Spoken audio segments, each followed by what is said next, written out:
Vipul Chitalia. So I had the pleasure to meet Vipul where I was visiting BU, giving a talk there. And the beauty of actually accepting to give talks at institutions is not the fact that you actually can tell whatever is in your mind, but you meet occasionally very fascinating people. And this was one of the discussion, I think it was really kind of stood out because, you know, right away we kind of hit it when we realized that we have a common interest in food, in kind of understanding the role of the food. And now that we have a common interest, we have a technology, and he has another technology that's very, very complementary to us to see what are the consequences of the food on individuals. So I don't want to actually lose his thought. There are just a few words about him. He actually got his education in Bombay, and then he spent quite a bit of time in New Zealand, if I remember right. And then he was dragged here in the US against his will. First to Columbia, and then he came to the Boston area where he spent time at MIT with one of our collaborators, Elazar, who is also part of the OBI project, and eventually landed at BU. And at BU, he is a researcher, but he also sees lots of patients and performs dialysis.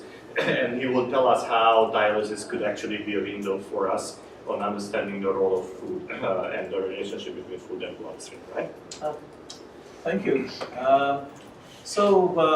I feel so nice here because my life is 93 with terrible traffic most of the day. That's what I see from my window.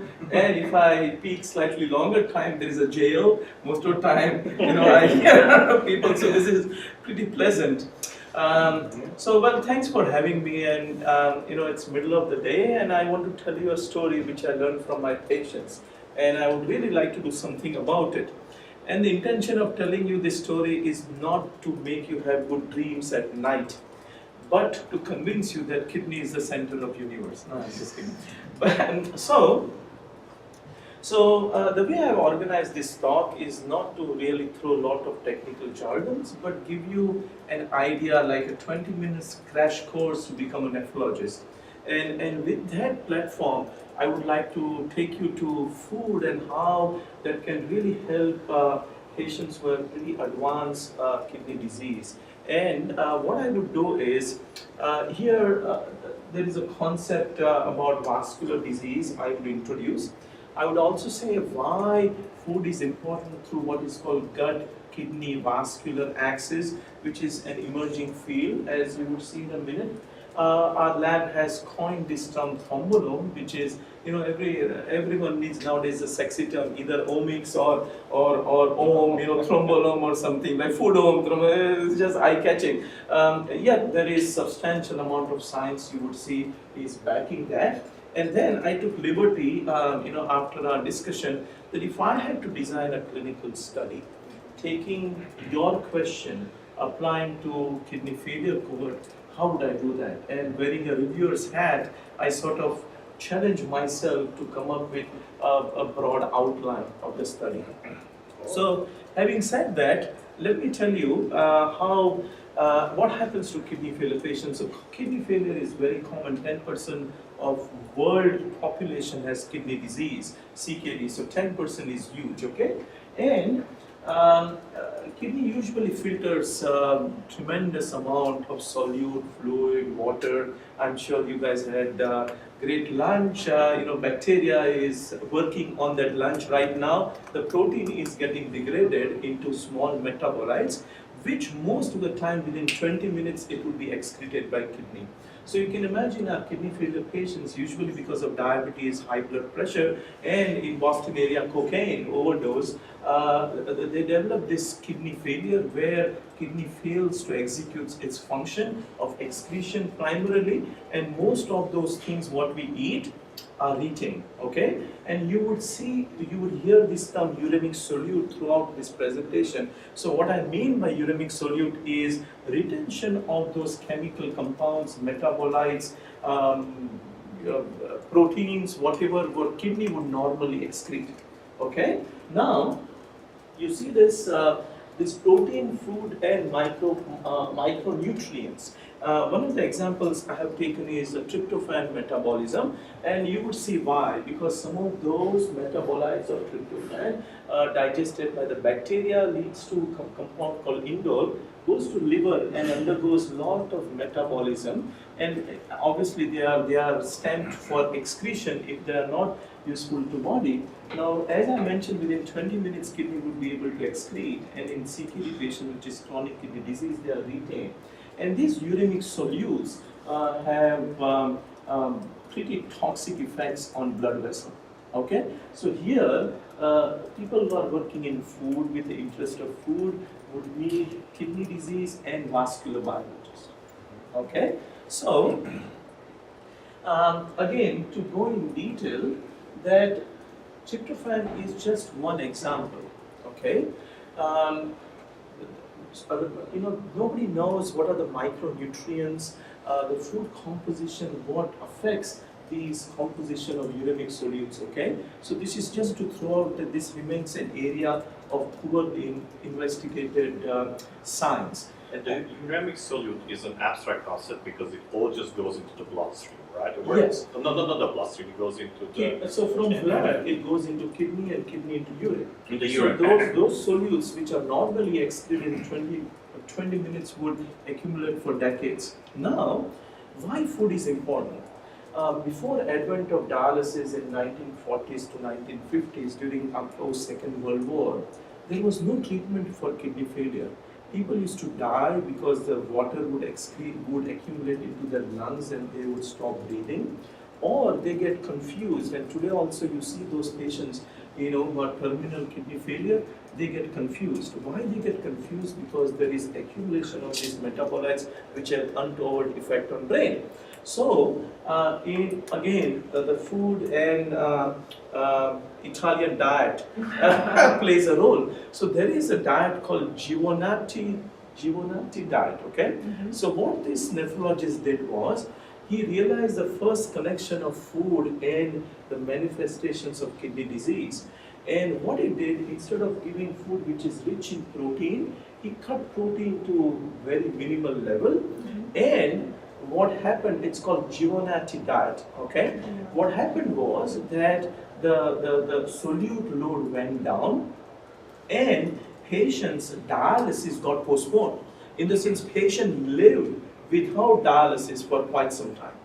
However, you can imagine if the protein goes down, malnutrition kicks in, there are several untoward side effects of the diet, yet the renal world had seen the effect of food, but unfortunately what happened with the advent of dialysis, there is a lot of protein loss. So pendulum swung to the other extreme, take a lot of protein so that you prevent malnutrition. The point I'm trying to drive is that there is a very close relationship of food processing in the body, food what our patients eat, its processing, and what kidney failure accumulation happens, okay? So what I'm going to show today is an aspect from here to vascular toxicity. What we would like to collaborate in an aspect which is front end, how food processing would affect uremic solutes. And in order, there are several nodes of this axis, and you would see that some of the nodes we have really nailed it all the way up to human investigation. So, Can I ask a short question? So you said that we are now recommended to have proteins. And why is dialysis removing the proteins? oh, so what happens, it's a highly catabolic process, dialysis. Imagine, just to give an idea, not to raise any sympathetic bar here, but patients undergo 3 times a week, the needles, big thick needles go into their body, 250 ml of blood comes every minute for 4 hours, goes through the dialysis. So blood touches a membrane which is not biocompatible or normal. There's a lot of inflammatory processes which happen with that. So for And those the of us who argument don't know makes- what dialysis is, and Oh, probably sorry. many of us, if you could just give us a 2-sentence summary of that. Absolutely. So dialysis is an artificial kidney. So what dialysis does is something what kidney does on regular basis. One side of dialysis, blood flows. The other side of dialysis, membrane, which is a semi-permeable membrane. A dialyzer flows, which is a physiological solution. And the hypothesis is that toxic things which are retained in the blood would get transferred to the dialysate. Whatever blood is deficient of would be replenished by the dialysate from the other side. So it's a semi-permeable membrane with separates. Okay, so there's not a loss of albumin. Okay, and uremia by its etymology, that is the origin of word, is uremia is azotemia. Zoology is science of life. A zoology is death, science of death. And actually kidney failure is called azotemia. It's basically science of death. Patients die very slowly, but eventually the mortality is 100% in those days. So there's a lot of protein loss, and hence in order to supplement, patients are asked to take more protein. The point I'm trying to make is that we as a clinician forgot how important food plays a role in the symptoms of kidney failure. And important thing to remember that it was food alteration which postponed the need for dialysis. Okay? Now, so thousands of metabolites are retained in blood, okay? And here is just a small list of it. Now, why am I showing this? Why I'm showing is A, they are well defined, B, they can be quantitated, C, these are the biomarkers which we can measure in patients. So imagine, if there is a food alteration, how would we know that body is responding to it? What would be our biological readout? So these are the markers which people have defined, and there is no need to go for this exhaustive list. Here what I have highlighted are those markers which are unambiguously shown to be pathogenic, i.e., if the food alteration altered these markers or these solutes in blood, nobody can dispute that this would not have beneficial effect. So here there is a clinical setup with a well-defined marker whose alteration can be linked to food, whose origin is from food. Am I clear? Okay, so now why am I saying that these solutes are pathogenic? They have protein effect from head to toe. You cannot imagine that any organ is spared by these solutes. So it leads to dysfunction of blood vessels. What I got intrigued was thrombosis, and I will tell you why. It leads to accelerated atherosclerosis. It leads to immune activation. It leads to microparticle. It leads to cardiac fibrosis. You just name it, the manifestations are huge. Now, think if one is doing a clinical trial, these markers, these clinical endpoints are very difficult to study. They are highly complex. But if you have a biomarker which serves as a surrogate for these dysfunction, then it becomes an easy process. The point is that the link between those uremic solutes and the disease pathology and its complication is so well established that we as a group or scientists do not have to even go up to this level. The link between those markers and the organ dysfunction is solid. Okay, so if you are a reviewer, then you would like to see, hey, we are studying something, but how important it is, unambiguously shown to be important. Okay, now let me tell you a story. So why did I get interested in studying kidney failure? And it was a mere irritation of a first-year renal fellow. So when I did my fellowship here, the first day was horrible. I thought that I would leave because I got so many pages that my pager died in 24 hours.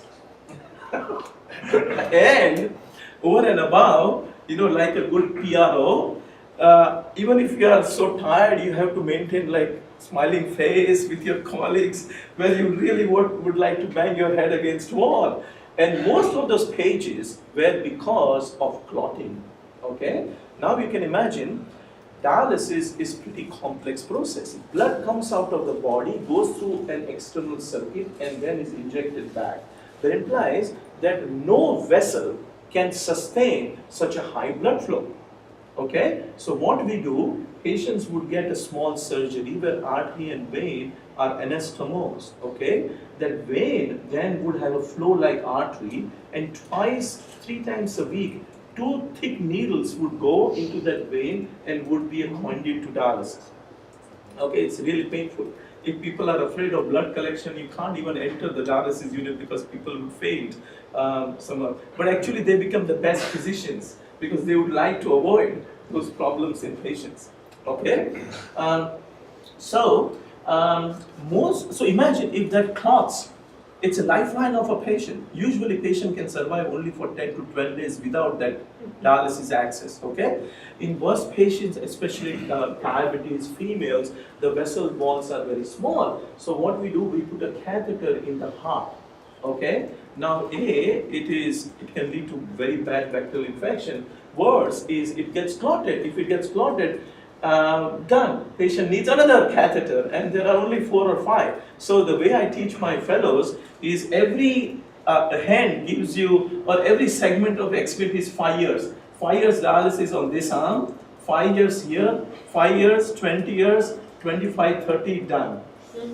After that, there is nothing there. So you can imagine preventing clot is very important. Okay? How long people live on dialysis? So nowadays it's pretty good, and most of them are considered for transplant.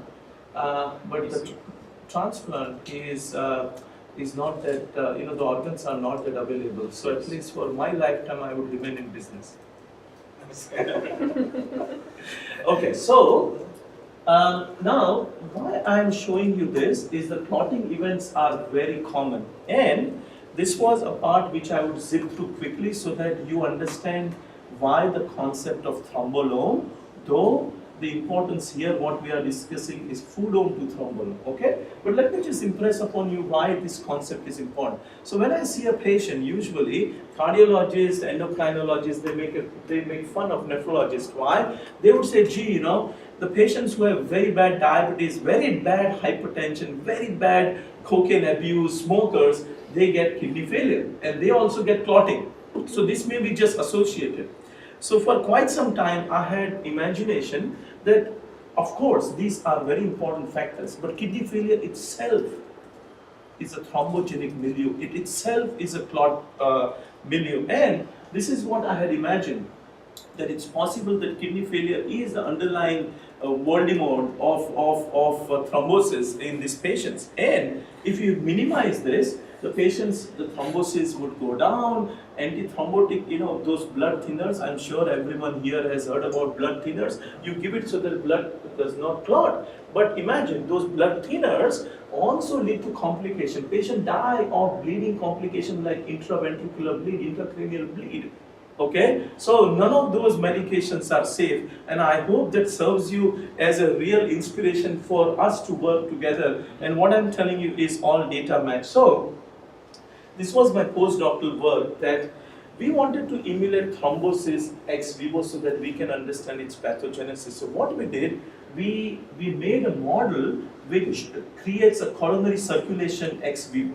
Okay, and here what happens is that this is an artificial blood vessels, and what we do, we injure the blood vessel as though a patient is getting a needle or some sort of procedure, and we look at blood clots. Okay, so with this, our concept was that a lot of clinical trials had shown that kidney failure patients are at excessive risk of clotting. Okay, so if a cardiologist puts a stent in a patient who has kidney failure, that stent is likely to clot almost 10 times. And imagine a coronary circuit which is so thin, small, and a stent goes. So stent is a tube which goes into an obstructed vessel so that the vessel remains open and blood flow continues so that heart does not experience attack. Okay? Now imagine if it gets clotted, immediately 50% of patients would die even before reaching hospital in modern days. Okay? Another 50% would develop, would need bypass or a procedure. So we wanted to examine if kidney failure patients have these solutes which are inducing thrombosis. Okay? The problem is the dialysis, which is the state of art or current method for treatment, is inefficient to remove these solutes. Okay, so the current treatment what we are offering is a failure. Okay, and hence there is need to develop some new methods. So this is an artificial blood vessel. We took those solutes in a pure form available from Sigma. Okay, so this is like pure form, an artificial blood vessel. I can't show you here, but it is coated with all the cells and it is as close as possible. And you can see this clot formation by the pure solutes which are found in patient's blood. Are you getting my point here? Okay, and then again, I tell my fellows and students that we should always have a dream. Okay, and you know, for a scientist, the dream is to get Nobel Prize. If you don't get Nobel Prize, you would get R01 grant. Okay, so you shoot for stars, you land on clouds. Okay, so I as a physician, I have a dream that I would like to prescribe a medication which I have developed in my lifetime. I don't want my kids, if at all they become physician, to prescribe the drug. I would like to do it in my lifetime. And a problem which I have picked up and problem which I can see helping patients. So, as our work had defined those solutes, I could not sleep that how are they making this clot formation. So to make a long story short, we detected a pathway, a signaling pathway through which those solutes lead to clot formation. And why this is important for you, it's not to bore you, important is the thrombolome link is solid. Okay? People would not question that. Okay? So what do you mean by a thrombolome link? Okay, fair enough. So, thrombolome is a group of metabolites which leads to thrombosis or clotting. My apologies. See, I took it for granted. Okay. Am I clear? Okay. And now those metabolites. So when you say thrombolome link is solid, it means that you can link your disease phenotype to those particular metabolites. Solid, indeed. Okay, perfect. Correct. Okay. And how many metabolites are we talking about? 10, 100? I mean, so if you focus, the table I showed you. That's like a dozen. Out of them there are prominent, and I'll show you we have done this study, it's not only mice, but in humans. Because as a physician, I realize that everything works very well in cells and animals, every hunky-dory, but when it to patients, fails because mice cannot be humans, fortunately till now.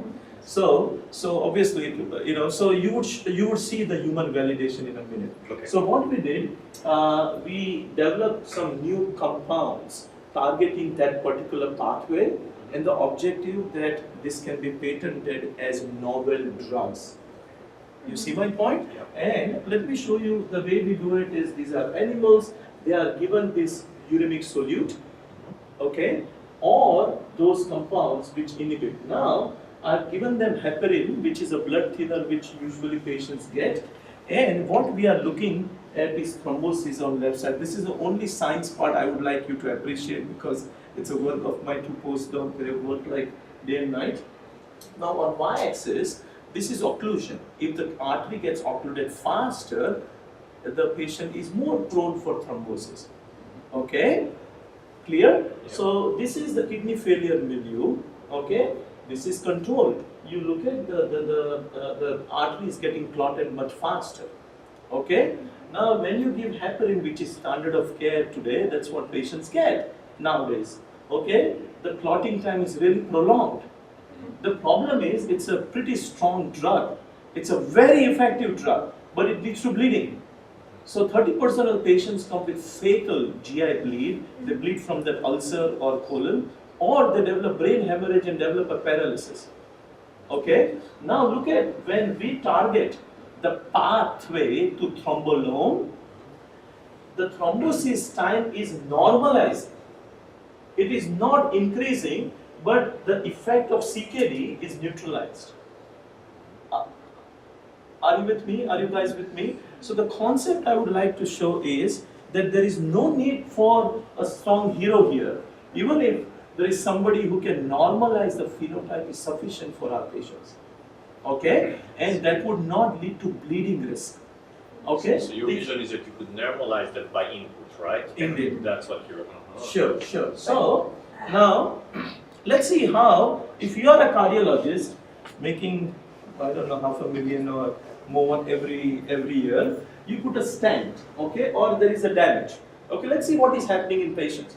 They get this fistula gets clotted. Why? How? Okay. Let's see what is the model showing. So this is blood vessel. I wanted to make it beautiful endothelial cells, but they are like bricks, but they are not. They are very cute. Okay. And then there are VSMCs which go beneath it. Okay. Vascular smooth muscle cells.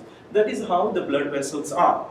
Okay. Now, whenever there is a breach or whenever there is an injury to blood vessels, okay, you have a cardiologist putting a stent, radiologist doing the dilatation, dialysis nurse trying to poke needles, okay. All these are leading to damage to the blood vessels, okay. Now what happens in the cells is that this uremic solute engages a pathway which increases a highly pro-thrombotic protein called tissue factor, well known since last 30 years has been cloned, okay, and this increases thrombosis.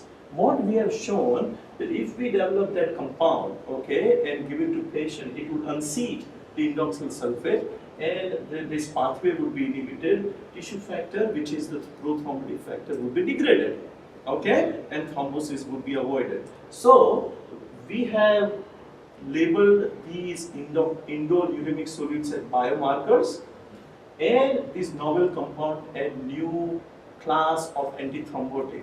And my plan, at least my vision, is to develop a biomarker. So imagine if you are a nephrologist, you measure the levels, blood levels of this. If they are high, you give the compound to inhibit thrombosis. And imagine a person has heart attack, or so this can help. You see my point? This is where FDA is going. They do not want to approve any drug nowadays unless you have a marker to show that this drug is going to work. They do not want to expose unnecessarily. Those days of having shot in dark is gone. Nobody gets. Okay. So here is.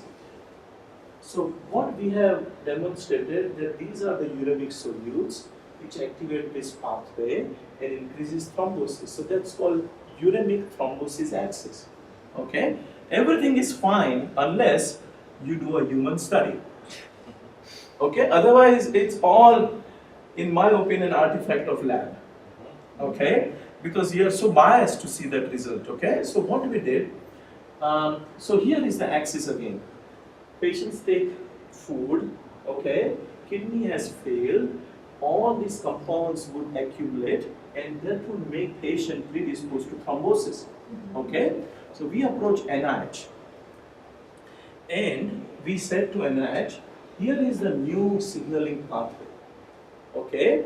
And in order to quantify in humans, we have developed high throughput assays of all these nodes, okay? You have samples from clinical trials. Those patients who develop thrombosis, you give us those samples to validate our hypothesis that if those patients had thrombosis, levels of these solutes would be high, level of this pathway would be high, level of this mediator would be high. You get my point? So NIH very unwillingly gave it, and we got close to 800 sera samples from 2 clinical trials. Okay, this is the Seminal Trial in 1990s, where the blood was collected of those patients who came with massive heart attack. And this was a trial based on which patients are even treated today for chest pain and heart attack. So it was a seminal trial. We got 370 sera samples from them, okay, and thrombosis was very well documented by angiogram, okay. This is a trial where we were part of it, which was NIDDK, NIH sponsored. There were 470 patients of very advanced CKD, and it looked at fistula thrombosis. Okay, so we analyzed both this trial with the hypothesis that those patients who develop thrombosis should have more active axis. Am I clear? Okay, so I'm so happy to say that I'm sure people are recording. We have put this in publication, but I'm very happy. So this is, all the high throughput assays we have in the lab, and this is what one should leverage platform to quantitate every aspect of clinical Trial, okay? And you know, I don't want to bore you with, so this is the result. This is take-home message, okay? So here what we are seeing is the activity of the pathway and those uremic solutes which are activating that pathway, okay? Those patients who develop thrombosis are labeled as event, and those without thrombosis are labeled as no event. So patients who had thrombosis, the activity of this mediator was p-value. I'm telling you guys, in clinical trials to get p-value even less than 0.05 is not that common. Usually it goes to New England Journal of Medicine. Okay, so we got such a look at the difference. Tissue factor was p-value less than 0.001. The pathway was active in those patients. What is most important is inducing sulfate. The p-value was 10 to minus 24. Okay, in those patients who developed thrombosis. Now, do you understand thrombolome? These are the members of thrombolome because in humans they are shown to be associated with thrombosis. Am I clear? Okay. So, we did another study, okay, totally independent, that a heart attack, because you know you can get result in one study, you want to externally validate it, okay. So we did this, and this is a pretty busy slide, but let me take you through it, okay. So these are again patients who develop coronary thrombosis. So imagine a cardiologist putting a stent in your heart, okay, and that stents get clotted.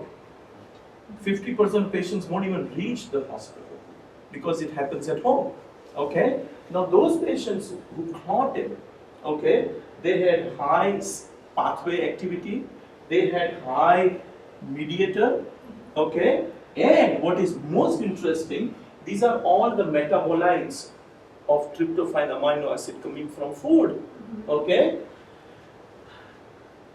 Inducing sulfate did not change, but its cousin brother, kenurin, levels were high in patients who got thrombosis, p-value 10 to minus 4. Okay? So, kenurin is another member of thrombolome. So, here is an axis which emerged from basic science, has been validated in human. Now, the question to ask is, can food modulate the level of these solutes to prevent thrombosis? In a way, you are my competitor because I am trying to develop drug to stop that pathway. And what you guys would be doing, that is food going to change these solutes? Because you don't have to prove that thrombosis is getting reduced. That's a clinical trial which would be for 10 years. But even if the level changes, is something astounding. Okay, now hear me out. Okay, so we developed a model, and our objective is to have it on iPhone of a cardiologist or a vascular surgeon. An app, the app would have the parameters. They would punch in the parameters of patient, and it would tell that you are putting a stent. This guy has 90% risk of thrombosis. Would you like to use the drug which Chitalia lab developed? No, I'm just kidding. You see my point? So this is what we are driving at. Okay, now, why I feel that this is a very good model to examine your question. So the question we are trying to address here is, can food alter the levels of these solutes, which are highly linked to thrombosis in human patients? Okay. Now, imagine a system. Okay, a system which then modulates the level of the solutes. It has an intake, input, and output. The input is food and intestinal bacteria, McDonald around. Output is kidney would excrete. Now, if you were to do in you and me, there are two major variables which are going to affect the levels. But in patients who are on dialysis, kidney is less than 1% functional. You see my point? So you really take out one variable. And food is the only variable which is going to affect it.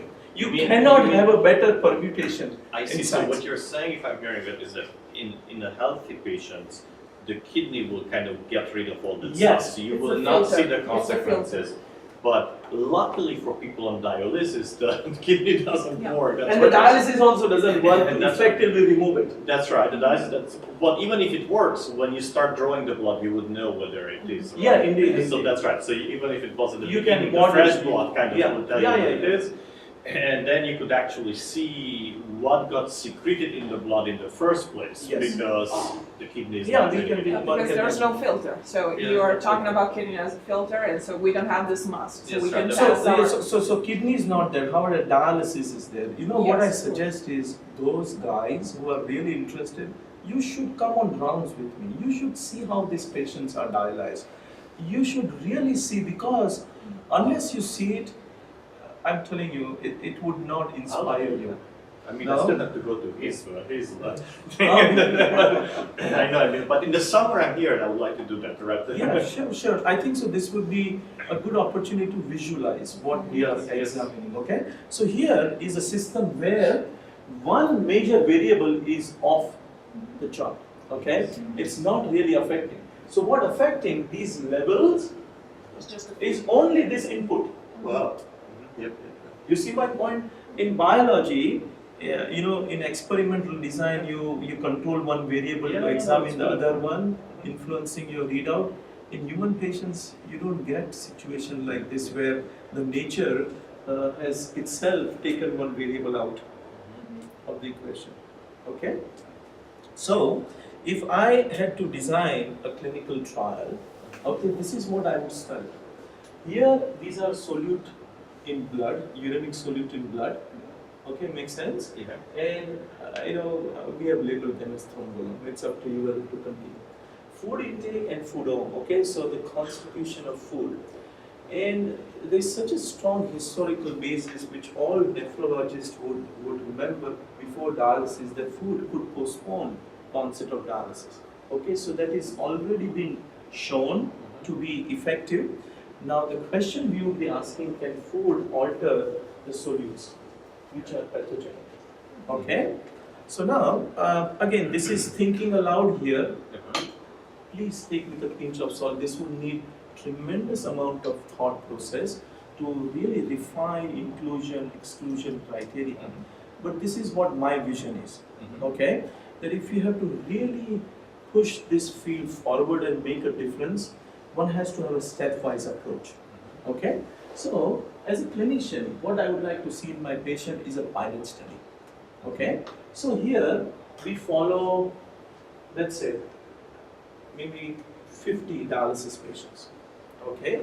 Every day, so these are the patients of dialysis, kidney totally shut down, there is no output, okay? But to be thorough, we would do some other tests, okay? So imagine we recruit these patients. At the time of recruitment, the blood is collected, okay? You give them whatever app you want, they can take the pictures, okay? And then we unravel the protein, carbohydrate, fat, and whatever nutrients you want, okay? Patients undergo blood collection so that we analyze a lot of parameters, including those solutes for which there is already a test, LCMS, Yes. for which there is already an association in human study established, okay? And then let's say that this is a purely observational study for 1 month. The objective is this trial feasible? This is how pharma would design the trials. This is how the drug trials are even done. So first phase is a pilot phase where you take a well-defined population and follow them for duration of period which deems appropriate for the question you want to ask. And then you do a serial measurement of metabolites called metabolome.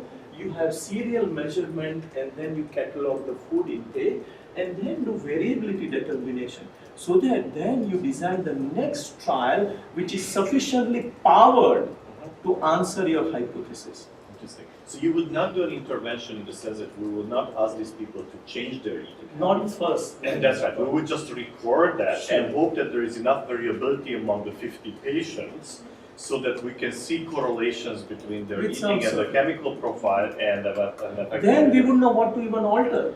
Yes, that's right. That's Okay? right. Because no ethics committee or IRB would pass GO-NATI diet when, No, I hear you. yeah, because it's rather unethical now.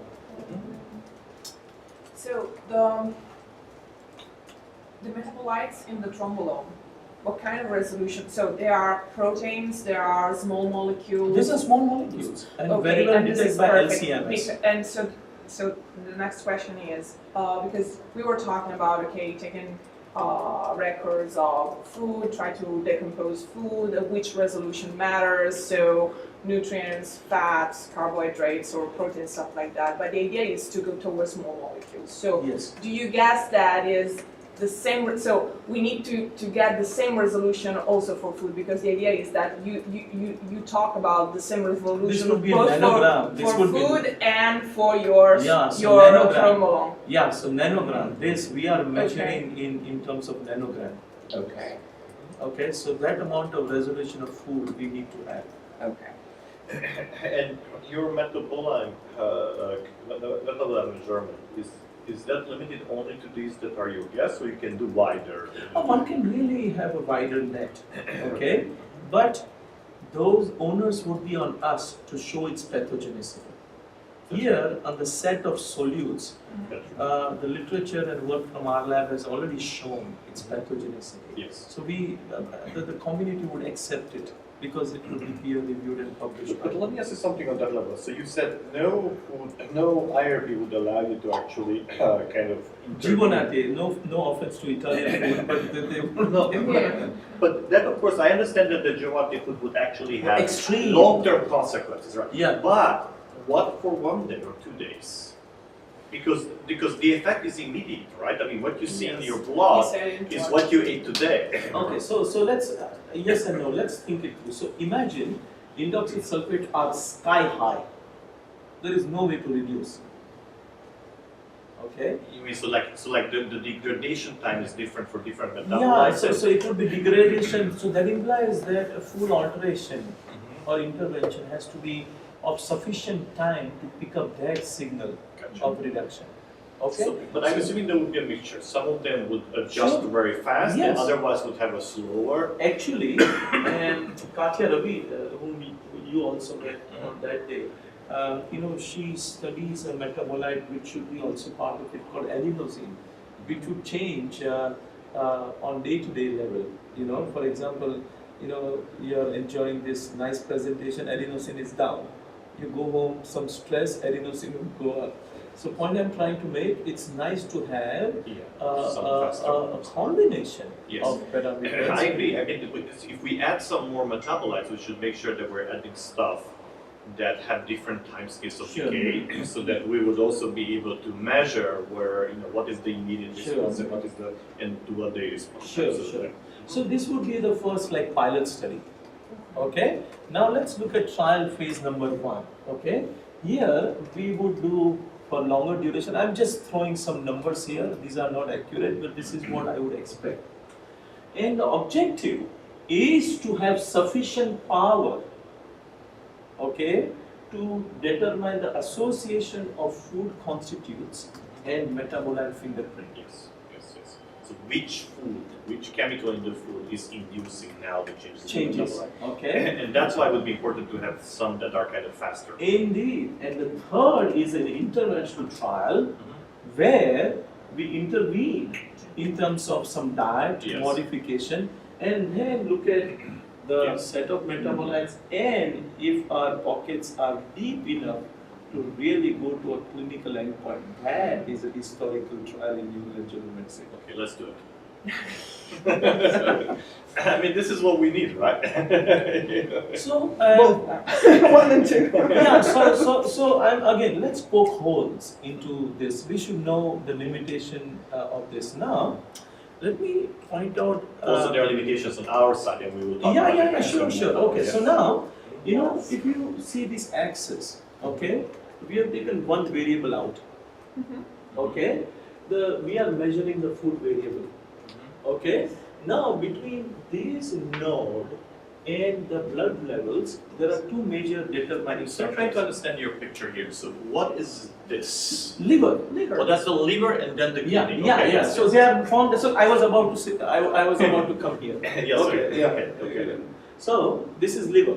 So then one has to measure liver function test because some patients have hepatitis. So none of us, so many patients have hepatitis virus, you know, so that can alter. So, but these are very, very So for a stupid physicist, can you explain what is the difference between the liver and the kidney in this Okay, process? so we feel that kidney is complete. No.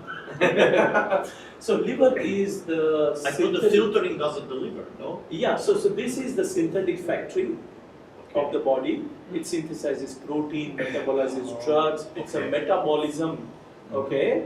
And this is the excretion organ, I see, okay. okay? Okay. So now there is very important organ between here and food, and I want somebody to say that.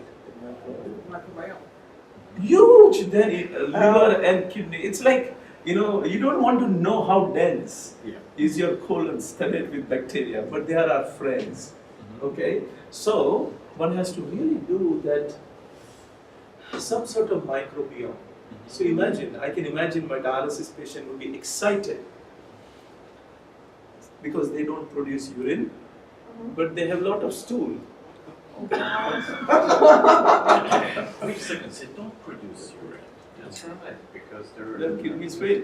So Sorry, so your kidney is doing the filtering through the blood, yes. Yes. but So urine comes from here, stool comes from here. right, but Okay. the gastrointestinal system is, Yeah. so the bacteria, how are they going to affect the Yeah, so bacteria are very helpful guys, man. How do they, so do they actually contribute to removing chemicals from the blood? Yeah. Or maybe generate Yes. chemical in blood. For example, tryptophan, amino acid would be degraded to indole, and this indole is the terrorist here. It's a parent compound. You see my point? So one has to, that is another variable which we have to think. So imagine a person takes the picture of the food every day, gives a sample of stool, not every day. Once. The food is every day, once a week is stool along with blood, Yeah. okay? And imagine blood collection is not a problem because that's what they do 3 times a week. Okay, so that implies that IRB and patient acceptance Yes. is going to be high because they won't be stuck specially for this. Yeah, that's right. Okay, stool would eventually come down. It's not like we have to stick them. Yeah. Okay, but you know, blood collection also would be easy. So imagine clinical trial. You want to make it as simple, make it like stupid that people can't miss it. You see my point? Yeah, no, So this is where I think so. This is where one can really progress this field. This is cool, and it's also, I like very much your concept that we know that this works, that the food intervention works, because that's what people did before dialysis, right?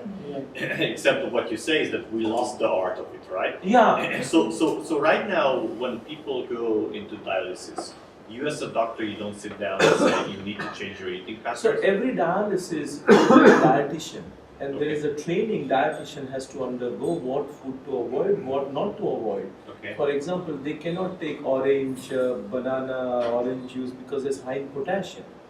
Okay, and potassium can stop the heart. Okay.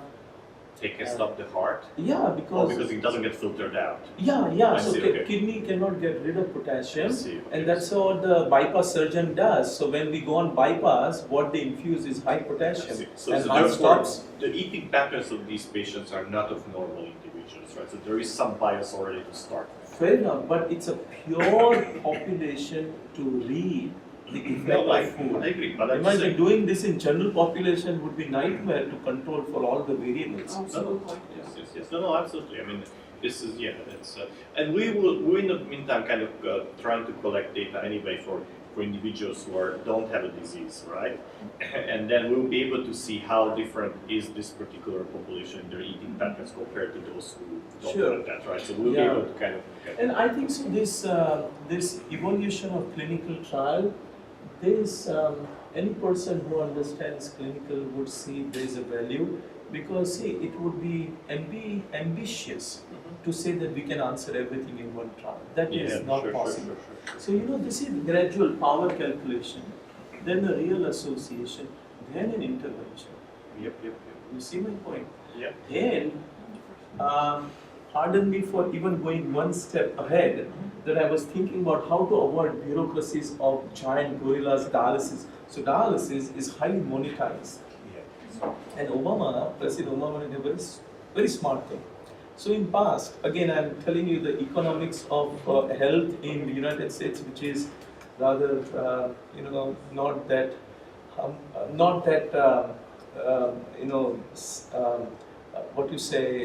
unpolluted. It's highly polluted. Okay.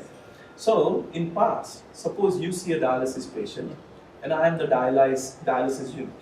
So you would submit a bill, and I would submit a bill to Medicare that I spend 10 minutes, my charge is what, $50, $100, whatever. And then dialysis unit would say, gee, I'm using my nurses, dialyzer, blah, blah, blah, electricity, air, TV, monitor, cable company, my charge is $100. Okay?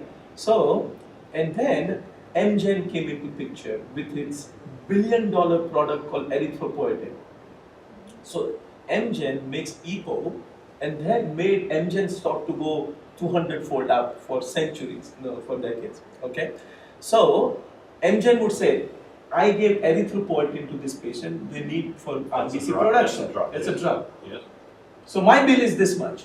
Okay, so Medicare used to get confused, and nobody knew. So what? Amgen had a hand-in-glove arrangement with dialysis unit. Give more. Amgen then contributed to clinical trials that more hemoglobin is better for patients. But then NIH started the clinical trial because people were surprised. Clinicians used to see the bad results. So then NIH funded the trial, which showed that more erythropoietin is worse because patients get a heart attack and strokes. That trial, when it came in New England Journal, the stock crashed. But still, this hand in glove did not beat. So Obama, when he came in power, he said, guys, I'm going to give $250 per month for a single patient to this dialysis unit. And you guys sort it out. You sort it out. Now, nobody is buddy-buddy. When money comes, every friend dissolves, friendship dissolves. So, the dialysis unit would say, Amgen, really? We can do without EPO. Oh man, sorry for the diversion. No, but this is fascinating. Yes. You see all these things and you say, man, this is what I did not sign up for. Nonetheless, this is what we signed up for. And there is no current literature about eating patterns and the likelihood of changes in. This would be a brand new concept. Actually, we would be reviving a new concept. Yes, because that's impressive, because you said that's how it started, right? And that's what people did, and then came the machine and we forgot to ride the horse, right? Yeah. So that's kind of what happened, Yeah, right? because food habit is very difficult to change. And, I'm trying to lose weight, but man, it's so difficult. Please. Great talk, thank you. People who get CKD have already disease. Yes. That- Of kidney disease. Not just kidney disease, but they may also already have heart disease, they may Yes. already have atherosclerosis. Yes. You are showing that this pathway would be from that point forward, but how do you control for the fact that they already have Very disease good prior point. to that? Excellent point. And that would come into picture when we do the intervention trial, when we look at clinical endpoint. Yeah. Thrombosis. Prospectively. Prospectively. But here we are just looking at the blood levels, which are not affected by heart problem, brain problem, diabetes. So maybe I didn't get a chance to complete my point during presentation. So for a long time, people thought that heart disease, smoking, diabetes, lead to kidney failure. They also lead to thrombosis. So this is just an association rather than causality. because these solutes are only found in kidney failure. Only in kidney failure. They are not affected if the person has undergone 5 bypass surgeries or has a diabetes which is type 1. Okay, so it's a pretty clean marker, and that's how, MIT and BU have patented this solutes. Great. So you think these markers are sensitive and specific? Yes, specific for kidney failure. Now, this study would say that they are modifiable with food. Big step. Now, And it's renal probably faculty true. is saying, It's probably true. I feel that if the person can, the key is to make the diet modification as simple as possible. Then only we would get an effect. Most of the clinical trials in food alteration is contaminated because high variability. Why variability? Because patient goes, like we see in a, as a junior faculty, you are always asked to be on call post-Christmas, post-first year, the January 1st, like why? Because patients would go for party, their kidney is not working, they drink whatever they want, and they all come with lung, fluid in their lungs, and no senior doctor would be there because junior doctor would be killed. Okay? So imagine same thing would happen in food. So the best period to conduct a clinical trial is winter, where there are no big holidays. That's my bias. In any event, I hope I didn't bore you guys. No, this is fascinating. So let's thank the speaker and then we can continue the discussion.